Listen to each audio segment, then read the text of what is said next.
The video file landed on my screen at exactly 6:12 in the morning while I was applying my moisturizer.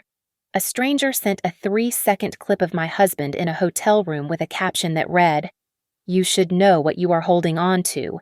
I did not scream or throw the phone. I simply forwarded the file to the main server for the company-wide broadcast, if she wanted attention. I was about to give her an entire audience. My name is Claire Whitmore, and at 34 years old, I have mastered the art of being invisible while standing in the center of the room. Here in Charlotte, North Carolina, the corporate culture prefers its women loud and decorative, but I prefer minimalist black suits and absolute silence. My employees at the Asterwin Group call me a machine behind my back. I do not mind the comparison. Machines do not make mistakes, and they certainly do not let emotions ruin a quarterly projection. I have built a reputation on solving crises with a surgical detachment that scares people. I have been married to Gavin Pierce for 6 years. He works 2 floors down as an operations coordinator. He is handsome in a soft, non-threatening way that makes the older ladies in human resources coo over him. They whisper that he is lucky to be married to the CEO, but they also pity him. They think I overshadow him. They have no idea how large that shadow really is. I am not just the hired CEO. I am the majority shareholder, holding the controlling interest through a blind trust I set up before we even met. I never told Gavin the true extent of my power. I wanted him to feel secure, so I let him play the role of the partner while I quietly paid the mortgage on our estate using dividends he did not know existed.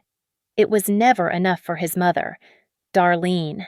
She would sit at my dining table, swirl the expensive wine I paid for, and sigh with exaggerated disappointment. "Claire, darling, you are just so dry as paper," she would say, looking me up and down with a sneer. "Gavin is a passionate man. He deserves someone who knows how to, well, be soft. Someone who knows how to please a man." I usually ignored her. I had an empire to run. Every morning at Asterwin, we held the morning brief. It was a 12-minute standing meeting live-streamed to every computer in the building. I rarely led them. My vice president usually did the talking. When Claire Whitmore took the podium, it meant someone was getting fired or we were acquiring a competitor. The room temperature seemed to drop 10 degrees when I walked in. Recently, the atmosphere in the office had shifted. Her name was Sierra Lane. She was a freelancer brought in to manage event content. She was young, with hair full of volume and a laugh that echoed too loudly in the break room. She was everything I was not. I noticed how Gavin lingered at the coffee station when she was there. I noticed the way her hand brushed his arm during the quarterly review, lingering just a second too long. I am a creature of data. When the data changes, I investigate. Gavin's calendar, usually open, became blocked with vague labels like Client Sync. His expense account for client entertainment spiked by 40% in 1 month. I pulled the security logs from the parking garage. Timestamp 5:45 in the afternoon. Camera B2. There was Gavin leaning against his sedan and Sierra standing inside the circle of his arms. I did not confront him. I waited. The catalyst arrived last night at 11:30. I was in my home office when a notification pinged on my private server. It was an anonymous email. No subject line. The body text was just one sentence. "You think you are being betrayed? Not enough." I sat in the dark for a long time. I did not throw my tablet. I did not scream at the empty hallway. I felt a cold clarity wash over me, familiar and sharp. I opened the notes application on my phone. I typed 2 words, "Let's document."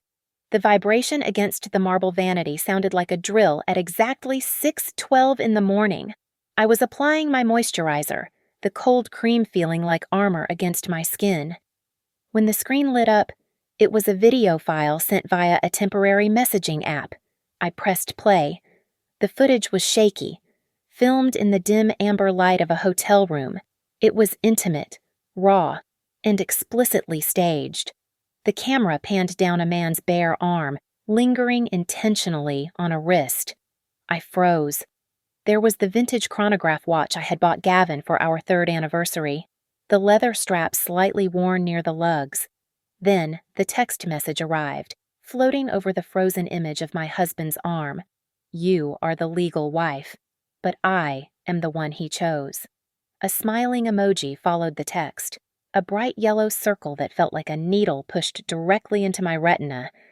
My heart hammered against my ribs, a physical betrayal of my calm exterior, but my hands remained steady. I did not unmute the device. Instead, I stared at the audio visualization bar at the bottom of the media player. I watched the waveform dance and spike. I saw a distinct, sharp double-tone frequency in the background noise. I knew that acoustic fingerprint. It was the elevator arrival chime of the Hyatt Regency downtown, the one with the poor soundproofing on the executive floors. 15 seconds later, a second message arrived from a spoofed number. It was a screenshot of the internal Astorwin morning brief schedule, set for 8 o'clock. The caption was a direct threat. Do not make a scene or the whole company will see. She thought she was cornering a housewife. She forgot she was threatening a CEO. I did not hurl the phone at the mirror. I did not collapse. I simply tapped the share icon and uploaded the file directly to the secure corporate server, specifically into a restricted folder labeled Legal Hold. Then I dialed 2 numbers on my encrypted work line, Marcus, my head of compliance, and Sarah, my chief information security officer. They answered within 3 rings, despite the hour.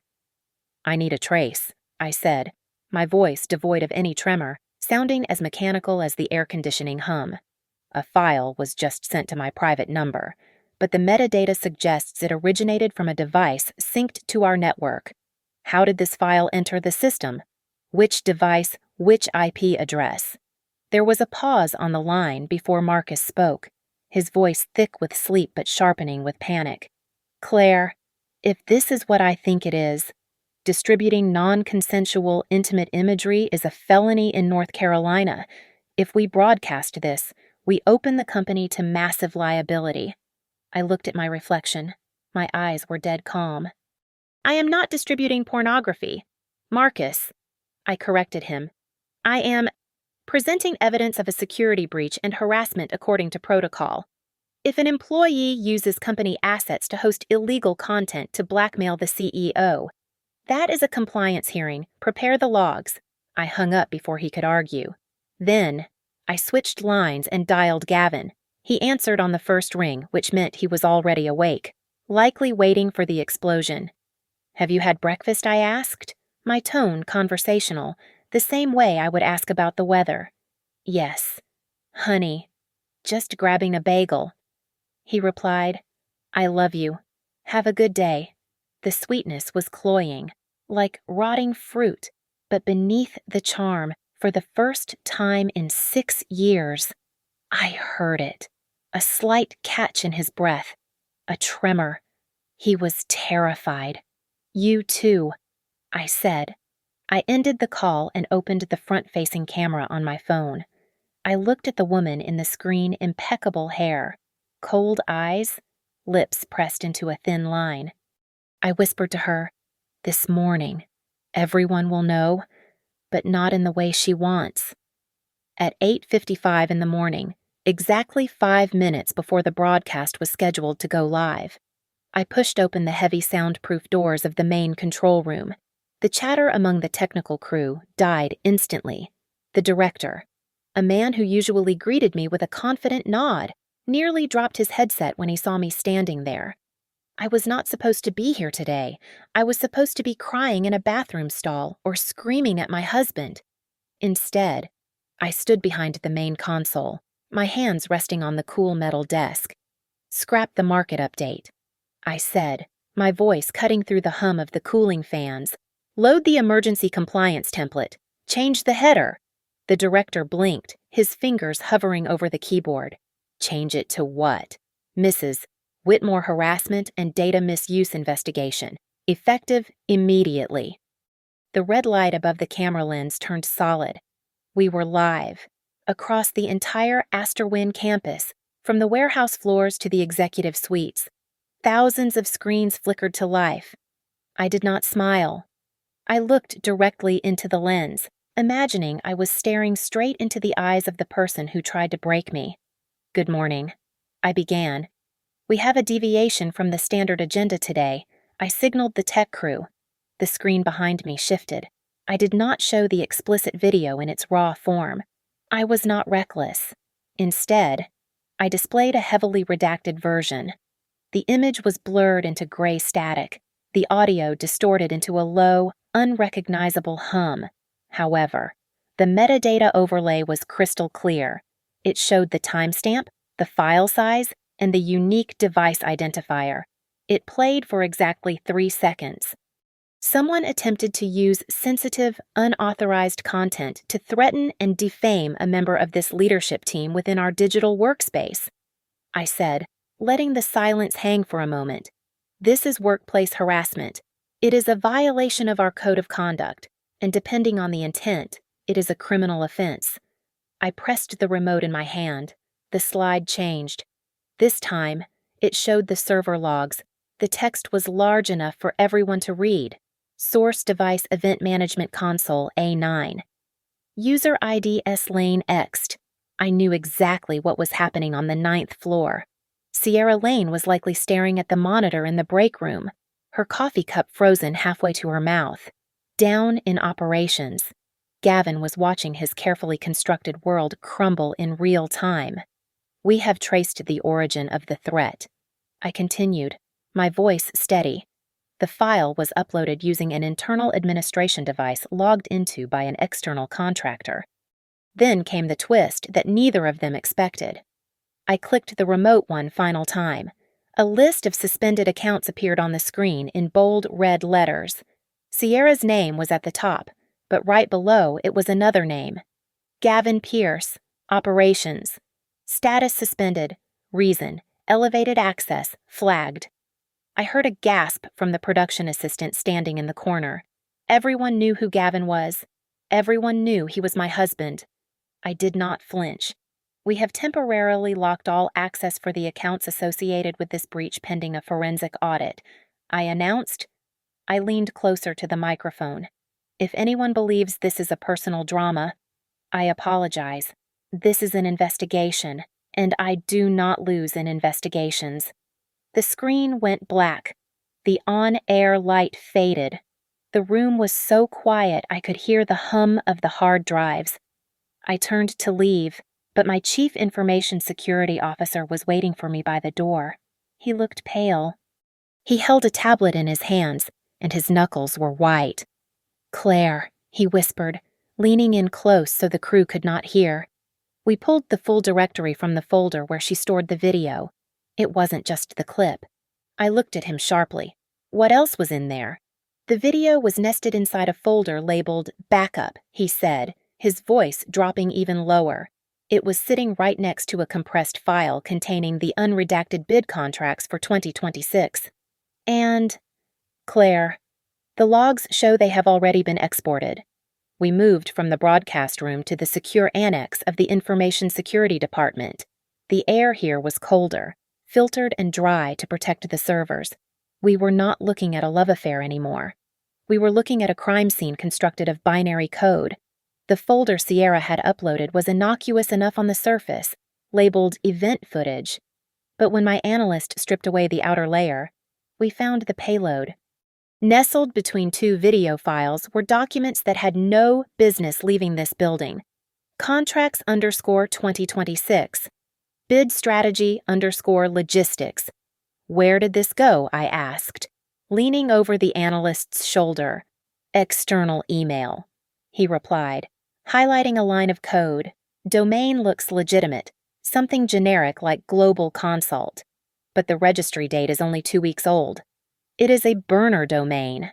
I walked over to the finance terminal where the forensic accountant was already pulling Gavin's approval history. The screen showed a series of travel reimbursements. Gavin had signed off on a significant sum for team travel expenses for the upcoming trade show. Cross-reference the flight manifests with Sierra Lane's itinerary. I ordered. The accountant typed rapidly. Match confirmed. He authorized a business class ticket for her on the same flight he took last month. He listed it under client relations. The door opened and Marcus, My head of compliance walked in. He looked like he had seen a ghost. He held a paper file in his hand, not a tablet. That meant he had gone to the physical archives. "Claire," Marcus said, his voice low, "you need to see the vendor agreement for Sierra Lane. She is not a standard freelancer. We pay her invoices through a third-party limited liability company."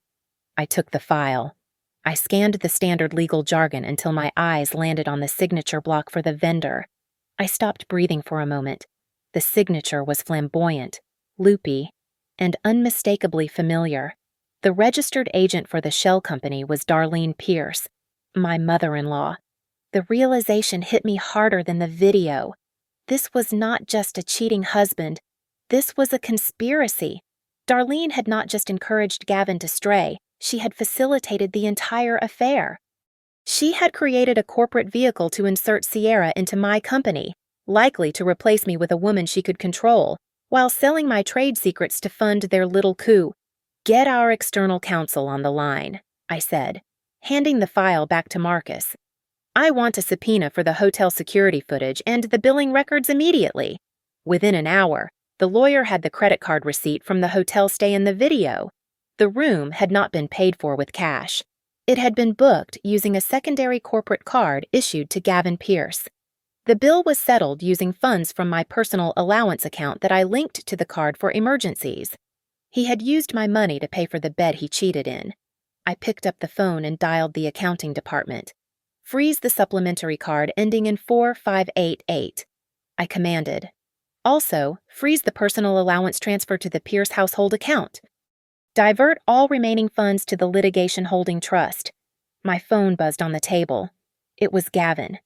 The text message popped up on the lock screen. "Baby, please answer. You are misunderstanding everything. It is a deep fake. Someone is trying to frame me." I looked at the message. He was still trying to gaslight me. He thought I was the same wife who nodded politely when his mother insulted my cooking. I typed back a single word. "Logs." I set the phone down just as my lawyer, a sharp man named Henderson, walked in. He looked concerned. "Mrs. Whitmore, I must advise caution," Henderson said, placing his briefcase on the table. "Broadcasting that alert. If we cannot prove criminal intent, Gavin and Ms.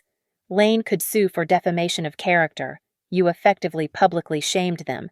I turned my chair to face him, my expression unreadable. I did not shame them. "Henderson, I published a compliance report regarding the unauthorized use of company assets for harassment purposes. The truth is an absolute defense." "It is a fine line," he warned. "I do not walk lines," I said, standing up to look at the wall of monitors displaying the damning evidence. "I draw them." My executive assistant called me at 10:15 in the morning, her voice tight with anxiety. Darlene was in the lobby. She was not just visiting, she was performing. She was screaming at the reception staff, demanding to see the woman who dared to shame her son in front of the entire company. She called me a vindictive icicle loud enough for the clients in the waiting area to hear. I did not go down to the lobby. I refused to give her the audience she craved.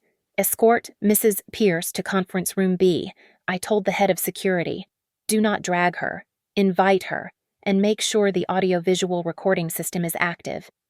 When Darlene entered the room, she looked like a warrior queen whose territory had been breached.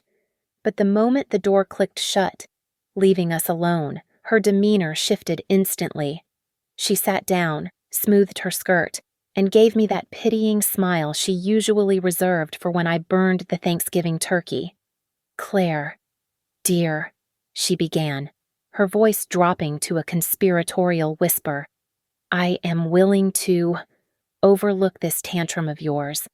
We can fix this. You will issue a public apology to the staff, restore Gavin's access, and you will leave poor Sierra alone.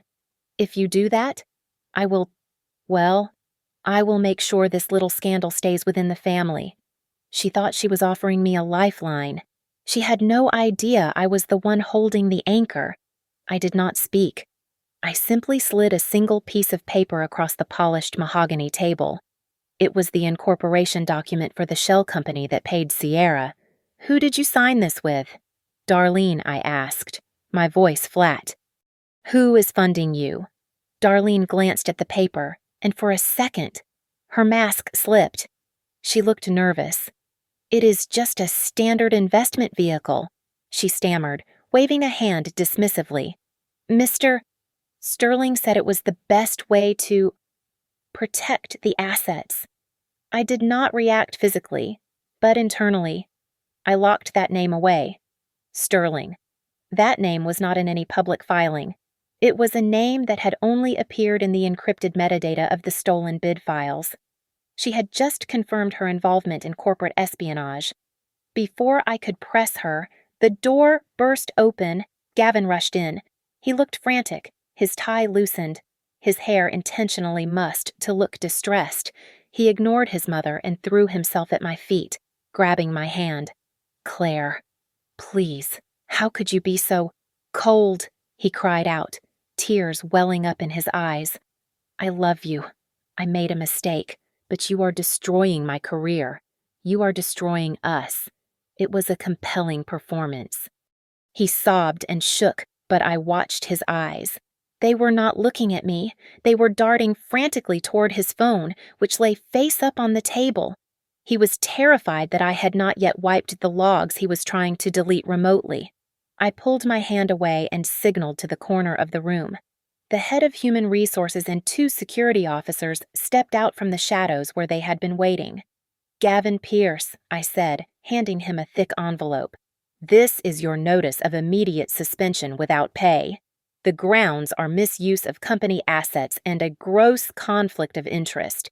You cannot do this, he hissed, dropping the act instantly. I am your husband. Here. You are an employee, I replied, and you are a liability. Security escorted them both out. As the elevator doors closed on Gavin's stunned face, my phone pinged. A notification flashed on the screen. It was an email sent to the all-staff distribution list. The sender was Sierra Lane. The subject line read, "The Truth About Bullies." The text was a masterpiece of victimhood. She claimed she was being targeted by a jealous wife who abused her power as CEO to crush a lower-level employee. She claimed she was pregnant. She claimed she was scared. I did not feel anger. I felt the cold hum of machinery. I turned to my communications director. Issue the rebuttal. I ordered, do not address the personal claims. State clearly that the investigation is strictly focused on data theft and security violations. Attach the time-stamped log of the unauthorized server access. Kill the narrative with facts. I walked to the executive elevator and pressed the button for the top floor. The doors slid shut, enclosing me in silence and mirrors. I looked at my reflection. I looked tired, but I looked sharp. If they want to turn me into a villain, I whispered to the empty car, watching my own lips move. I will be a villain, but I will do it exactly according to the law. The air in the executive boardroom was so thin it felt difficult to breathe. I sat at the head of the mahogany table, flanked by my legal counsel and the chief financial officer. The 12 members of the board of directors looked at me with a mixture of confusion and hostility. They had heard the rumors. They had seen the morning brief. Now, they wanted answers. I decided it was time to stop playing the role of the hired manager. Before we begin the inquiry into the security breach, I said, my voice projecting clearly to the back of the room, there is a material fact regarding the ownership structure of Asterwin Group that I must clarify. For the past 6 years, I have operated as your chief executive officer. However, through the Whitmore Family Trust, established by my late father, I am also the majority shareholder with 51% of the voting stock. The silence that followed was absolute. They looked at one another, stunned. I had effectively just told them that I was not just their boss, I was their owner. So, a board member named Vance said, leaning forward, his eyes narrowing, "You own the company. Does that give you the right to use our internal broadcast system to air your dirty laundry? You used the morning brief for a personal vendetta, Claire.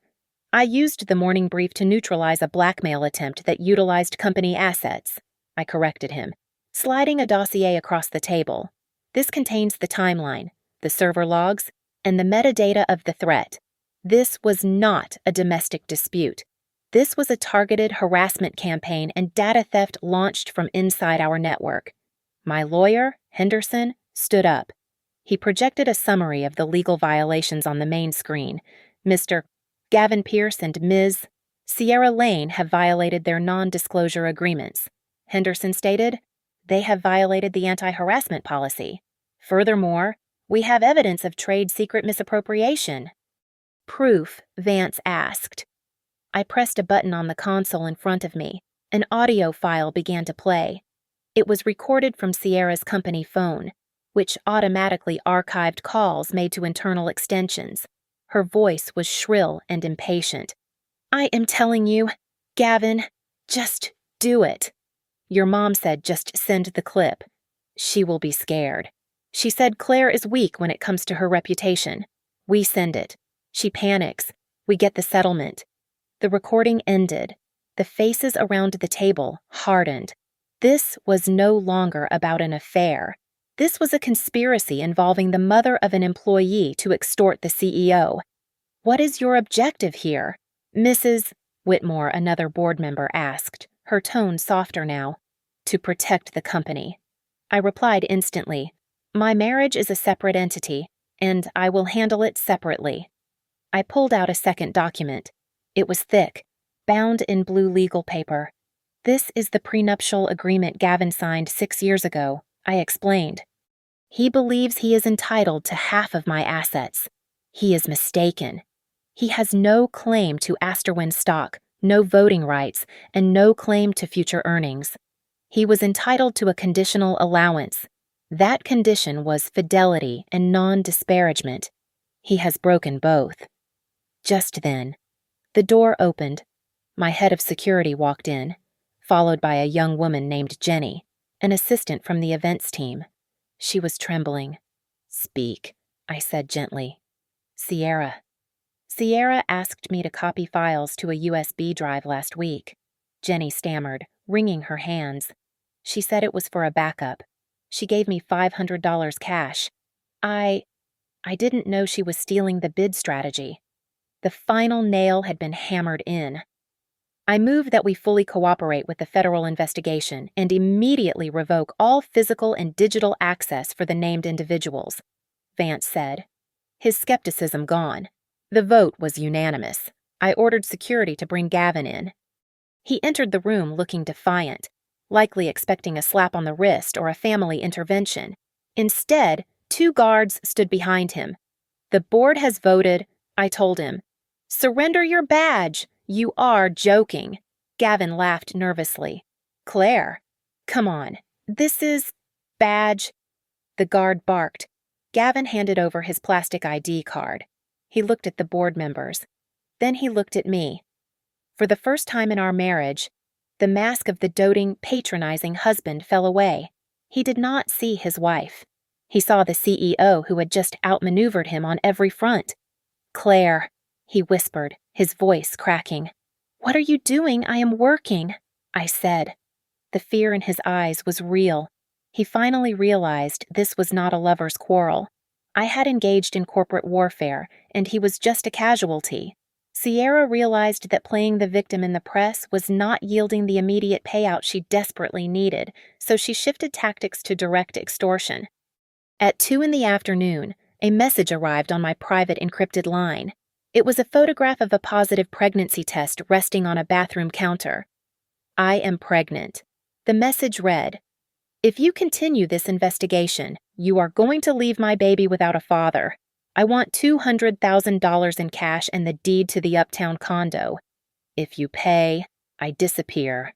If you do not, I will tell the world you stressed a pregnant woman until she miscarried. I did not feel a pang of jealousy. I did not feel a wave of betrayal regarding the child.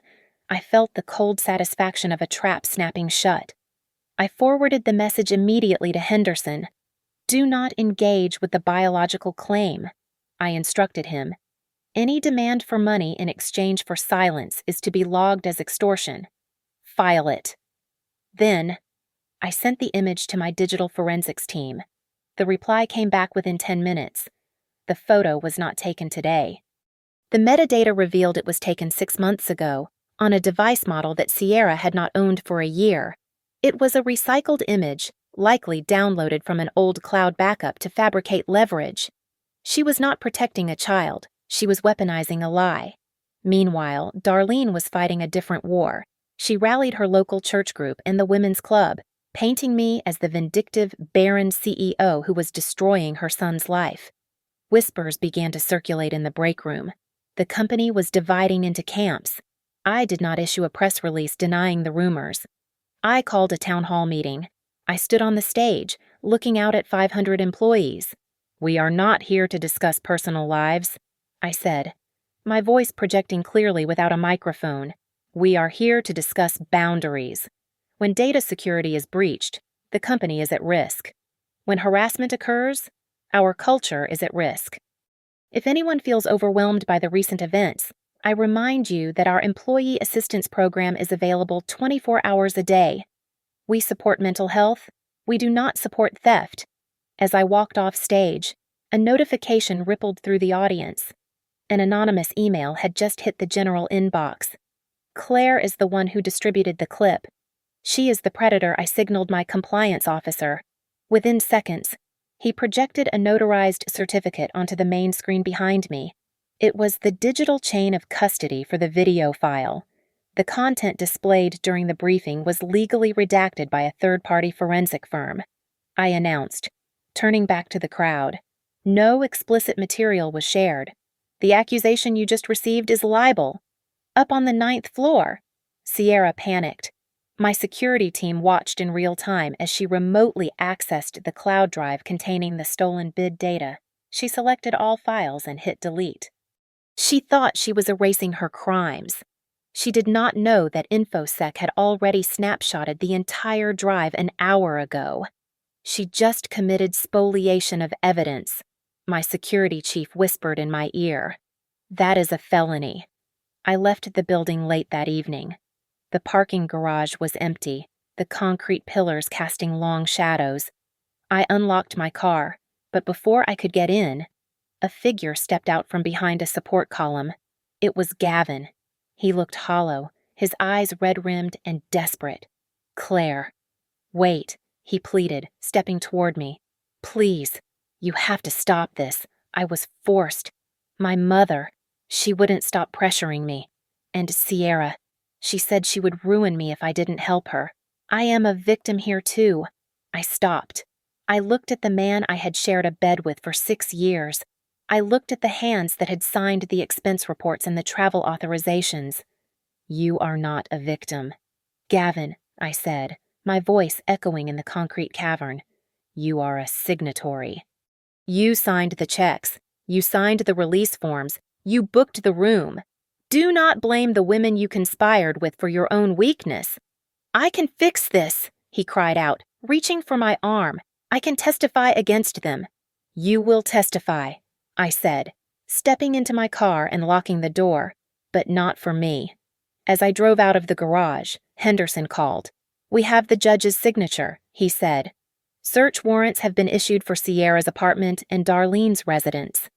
Police are en route." I exhaled slowly, watching the city lights blur past my window. "Good," I said. "Now." They hand over everything. The federal agents arrived at 10 o'clock in the morning. They did not storm the building with guns drawn. They walked in with briefcases and court orders, quiet and efficient as undertakers. I watched from the glass wall of my office as they approached Sierra's desk on the 9th floor. She was not there, having been escorted out earlier, but they seized her tower, her tablet, and every drive in her drawer. Down in the conference room, Gavin was undergoing a different kind of surrender. My head of security stood over him while he logged out of his company laptop for the last time. I could see his hands from the camera feed on my monitor. He was shaking so badly he could barely hold the stylus to sign the chain of custody form. I just need to copy my contacts." Gavin stammered to the agent. "Device is evidence. Mr. Pierce." "Step away," the agent replied without looking up. Back in the secure annex, the data we recovered began to paint a picture far uglier than adultery. The forensic team cracked the encryption on the folder Sierra had tried to delete. Buried in the metadata of the stolen files was a recurrent destination address. It was not a media outlet or a gossip site. It was a secure server belonging to Kestrel Bridge Consulting. I felt a cold chill run down my spine. Kestrel Bridge was our direct competitor. We were currently neck and neck with them for a state infrastructure contract worth $300 million. The realization hit me with the force of a physical blow. Sierra Lane was not just a mistress. She was a corporate operative, a honey trap recruited specifically by Kestrel Bridge. The sex tape, the harassment, the public humiliation. It was all a diversion. They wanted me emotional, broken, and distracted so they could siphon our bid strategy while I was busy crying in my bedroom. They had bet everything on the stereotype of the scorned wife. They had forgotten they were dealing with a CEO. Then there was Darlene. The financial investigation revealed a deposit of $50,000 into her shell company account just 3 days ago. It was labeled as a consulting fee from an entity in the Cayman Islands. She thinks she won the lottery, my lawyer said, looking at the bank trace. She has no idea she just accepted a wire transfer that ties her directly to an international money laundering scheme. I had Gavin brought to the internal deposition room.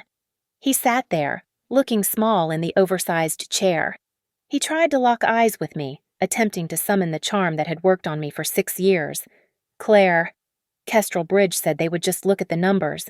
They promised me a vice president role. Gavin said, his voice cracking. I did it for us. I wanted to be on your level so you wouldn't look down on me anymore. I did not blink. I slid a printed email across the table. It was dated 2 weeks ago, sent from Gavin to Kestrel's recruitment head. Attached is the bid strategy file. When can I expect the offer letter? You did not do this for us, I said, my voice devoid of warmth. You sold my company for a job title. I spent the next hour on the phone with our major partners and the government contracting office. I did not apologize. Apologies imply negligence. Instead, I projected strength. We have identified a breach attempt by a competitor. I told our biggest investor. We have rotated all encryption keys, altered the bid strategy to a contingency plan Kestrel has never seen. And we are fully cooperating with the FBI. Your investment is safer now than it was yesterday. By the time I walked out of my office, the atmosphere in the building had shifted. The employees were no longer gossiping about the scandal. They had seen the federal agents. They realized that the morning brief had not been a tantrum. It had been a protective measure. I had inoculated the company against the rot before it could kill us. My phone buzzed with a news alert. Sierra Lane was now in custody at her apartment on charges of extortion and theft of trade secrets. A summons had been issued for Darlene Pierce. Then, a text message popped up from Gavin. He was likely sitting in his car in the parking lot, barred from entering the building. You wouldn't dare let them take me. I am your husband. I looked at the message, typed a reply, and hit send as I walked toward the elevator. I didn't. The law did. The final act of desperation happened at 2:14 in the morning, the night before the civil hearing. My security system alerted me not with a siren, but with a silent notification on my bedside tablet. Gavin had used a borrowed access card, likely stolen from a sympathetic junior associate, to enter the main server room. I watched the live feed from my bed. He looked manic, his eyes darting around the dark room as he plugged a flash drive into a terminal. He believed he was running a script to wipe the intrusion logs, effectively erasing the evidence of his complicity. He was wrong. I had anticipated this move. My information security team had set up a honeypot decoy server that looked exactly like the live system but existed in a sandboxed environment. Every keystroke Gavin made, every file he attempted to corrupt, and every command he executed was not destroying evidence. It was creating new evidence. The webcam on the terminal was recording his face in high definition as he committed felony tampering with evidence. By 6 o'clock that morning, the Human Resources Department had emailed his termination notice for gross misconduct. Simultaneously, my lawyer filed the petition for divorce and an emergency restraining order based on his illegal entry into my place of business. An hour later, my doorbell rang. It was Darlene. She was no longer the imperious matriarch who criticized my table settings. She stood on my porch in a raincoat thrown over her pajamas, mascara running down her cheeks. "Claire, please," she sobbed, pressing her hands against the glass. "You cannot do this. I am an old woman. Do not put your mother in jail." I opened the door but left the security chain engaged. I held up a single piece of paper. It was the transaction record of the wire transfer she had accepted. "You took $50,000 from a shell company used to launder money for corporate espionage," I said, my voice quiet and steady. "You did not just betray your son's marriage. You sold it.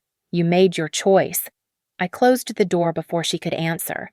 At the county detention center, Sierra Lane was trying to salvage her own future. Her court-appointed attorney contacted my legal team with a plea deal proposal. She was willing to testify that I had known about the affair for months and had orchestrated the entire data breach myself to frame them a classic entrapment defense designed to muddy the waters and destroy my credibility. "She claims you set the stage," my lawyer told me over the phone. "She wants to drag you down with her." "Play the tape," I replied. I authorized the release of the final piece of surveillance we had held back. It was an intercepted voice-over internet call between Sierra and the vice president of Kestrel Bridge Consulting. In the recording, Sierra clearly stated, "I have the wife completely fooled. I will have the bid specs by Friday." It proved she was a corporate spy from day one, not a victim of my manipulation. The fallout was immediate. By noon, 2 of Kestrel Bridge's major equity partners had pulled their funding. Their stock price plummeted by 18% in a single trading session. They tried to issue a statement blaming Sierra as a rogue agent, but the internal emails I turned over to the authorities showed clear directives from their executive suite. They were finished. My phone rang one last time. It was a number from a payphone in the lobby of the police station where Gavin was being processed for the restraining order violation. "Claire," he sounded breathless, like a man drowning. "I will sign it. I will sign the divorce papers, the prenup, everything. Just, please, tell the federal prosecutor I was just a pawn. Give me a way out." I paused, looking at the skyline of Charlotte through my office window. "You will have a way out, Gavin," I said, "but you are not walking it with me." I hung up the phone. The next morning, I stood backstage at the company auditorium. It was exactly 8:59. The air was electric. The employees were gathered, murmuring, waiting for the final word. I checked my watch. I adjusted my blazer. I knew the final blow had to be delivered exactly where this war had started. I stepped into the light. At 8:59 in the morning, I stood before the camera for the second and final time regarding this investigation. The title on the screen behind me read, "Closing the Loop." I did not speak about my marriage. I did not speak about my feelings. I spoke only about the integrity of our company. "We have concluded the internal forensic audit," I announced, my voice steady. "And we have recovered one final piece of evidence that contextualizes the breach." I pressed the button to display an email chain that Gavin believed he had permanently deleted. It was dated 3 days before the clip was sent. Gavin had written to his mother, "If we use the video, she will fold. She cares too much about her image to let this get out." Darlene had replied, "Just do it. She will be too scared of losing face to fight back." A gasp rippled through the room. They had not just been opportunistic, they had been predatory. "All files have been turned over to the district attorney," I continued. "Effective immediately. Asterwin is implementing a zero-tolerance policy regarding data weaponization. Furthermore, I have established a legal defense fund for any employee who faces harassment or extortion. We protect our own." The broadcast ended. I went straight to the courthouse. The hearing was clinical. My lawyer, Henderson, did not use emotional language. He laid out the facts like bricks in a wall. "Your Honor," Henderson stated, "Mr. Pierce violated his fiduciary duty as an employee with elevated access. Ms. Lane committed extortion and violated her non-disclosure agreement. Mrs. Pierce is complicit through the funding of an illegal shell company used to launder payments for corporate espionage." Gavin tried to stand up. He looked disheveled, his charm completely eroded by sleepless nights in a holding cell. "Your Honor, please," Gavin choked out, tears streaming down his face. I loved her. We were a family. I just got lost." The judge cut him off with a strike of the gavel that sounded like a gunshot. "Mr. Pierce, sit down. This is a case about evidence and liability, not sentiment. The court has seen the logs." The room went silent. The judgment was swift. The divorce was granted on the grounds of cruelty and criminal misconduct, triggering the penalty clause in the prenuptial agreement. Gavin received nothing, no alimony, no stock, and no access to my properties. A permanent restraining order was issued. Darlene collapsed into her chair. The color drained from her face as she realized her accounts had been frozen. The power she thought she wielded over me had never been hers. It was just my money that I had allowed her to touch. Now, the tap was dry. Sierra, hearing the prosecutor discuss the recommended sentence for trade secret theft, spun around to face Gavin. "You said you would fix this," she screamed, her voice shrill and panicked. "You promised we would get married. You said she was stupid." Gavin hung his head, unable to look at her. The intimate clip they had filmed to destroy me had become the very evidence that buried them both. I walked out of the courtroom into the bright afternoon sun. I did not smile. I did not celebrate. I simply pulled out my phone and sent a message to my leadership team. Back to work. Keep people safe. I turned off my phone and walked toward the Astorwin headquarters. I entered the lobby, my heels clicking rhythmically on the marble floor. I was no longer the wife they tried to humiliate. I was the CEO they could not break. Thank you so much for listening to my story. I would love to know where you are tuning in from, so please drop a comment below to share your thoughts and connect with others. Don't forget to subscribe to the Mia Revenge Stories channel, hit the like button, and give us a hype to help this story reach even more people.